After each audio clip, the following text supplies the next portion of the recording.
Mumbai Mera Jaan. Mumbai, the dream city, the Bollywood capital, the financial capital of India. For all its glory, my dear listeners of radioudaan, have you ever been told that it was a city which was carved out of sea, created out of sea? Nope. You are in for a treat.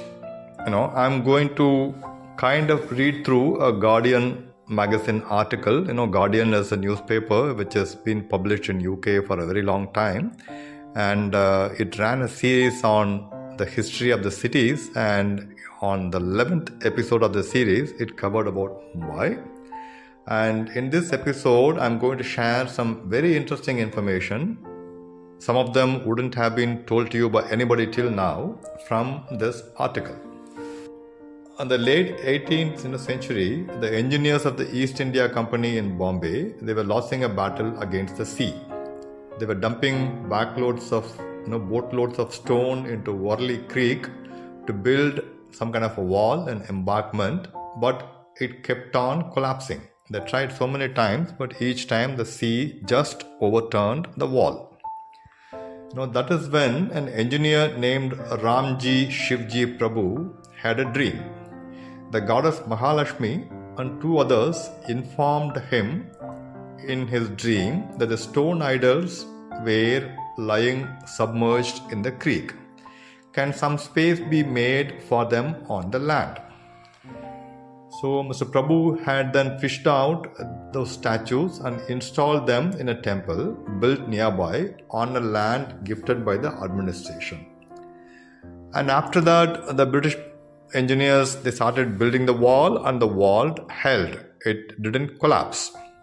The very nature of Bombay, getting into the kitty of British Empire itself is an interesting story.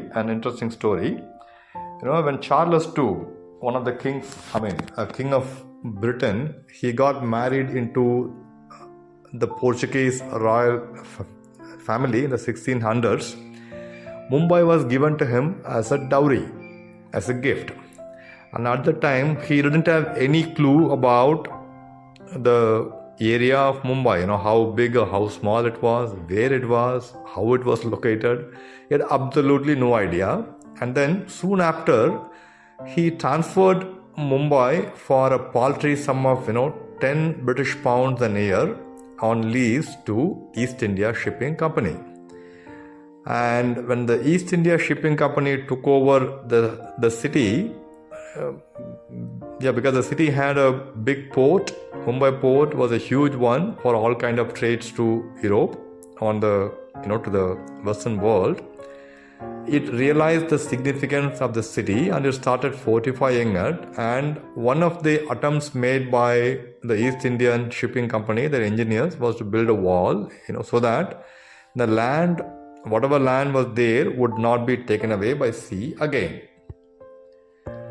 The story about the statues lying in the water and appearing in the dream of somebody was found in a Marathi literary tale, and it may be a bit fanciful for our times, but the truth is the wall, it held and it stayed, right?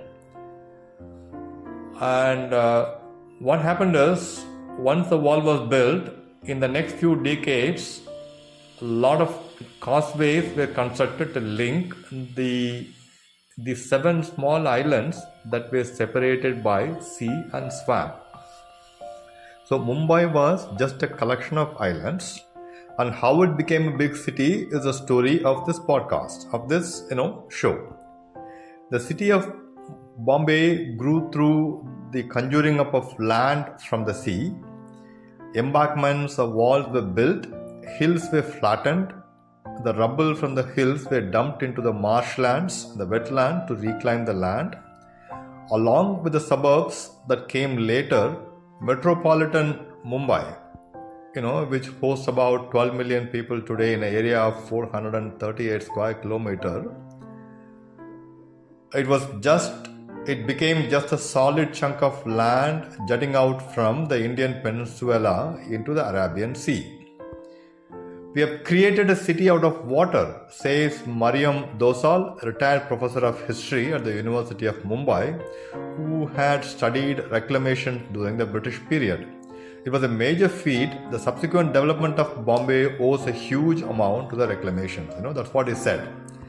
The 7 islets, their anglicized names being Colaba, Old Woman's Island, Bombay, Masagaon, Parel, Mahim, and Worli, came to the British in 1661 as part of dowry of Charles II, which I mentioned a bit earlier.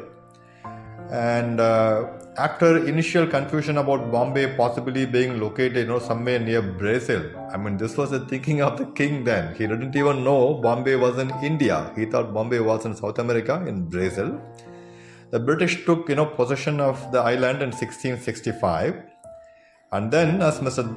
Dosal says, they realized it was not even 18 square miles of land and that communication from one island to another was a problem. Bombay was, thus, quickly handed off to East Indian Shipping Company for a paltry 10 pounds a year, which suited the company just fine as it was looking for a new base on the west coast of India.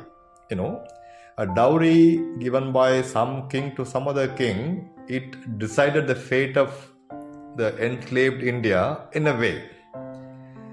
The East Indian Shipping Company understood that more land would mean more revenue, and reclamation was a hot topic across Europe at that point in time, with large projects having been undertaken earlier in the century in Holland and the fens of East Anglia.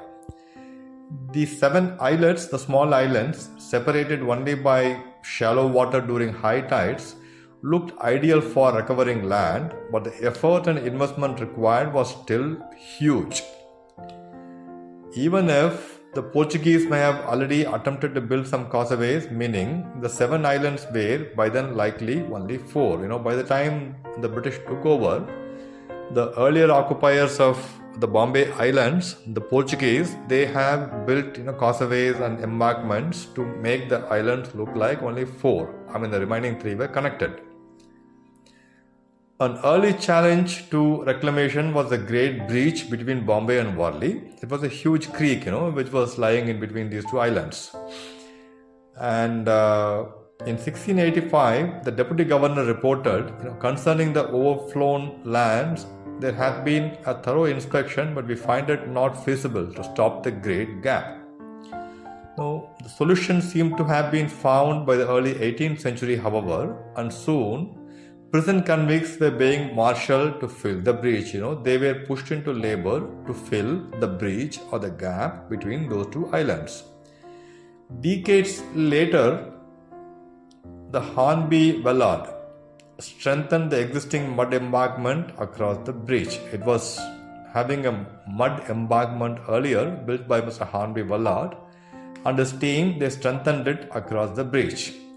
It was completed in 1784 with the help of a certain dreaming engineer I mentioned earlier. And in time, it allowed more than 700 acres of low-lying land to be drained for agriculture and the city's expansion to the north. Today the area boasts some of Mumbai's most sought-after addresses. And the pattern or the work was repeated, and in a while all those islands, they were connected by land, reclaimed land by the decimated hills and the rubbles dumped into the sea to create the Mumbai that we know today.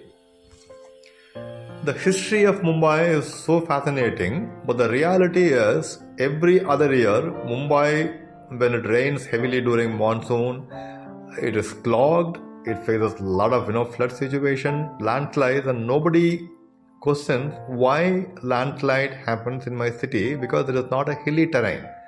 Actually, it was a hilly terrain some 250 years back, and because of relentless modern development, Mumbai had become what it had become, today.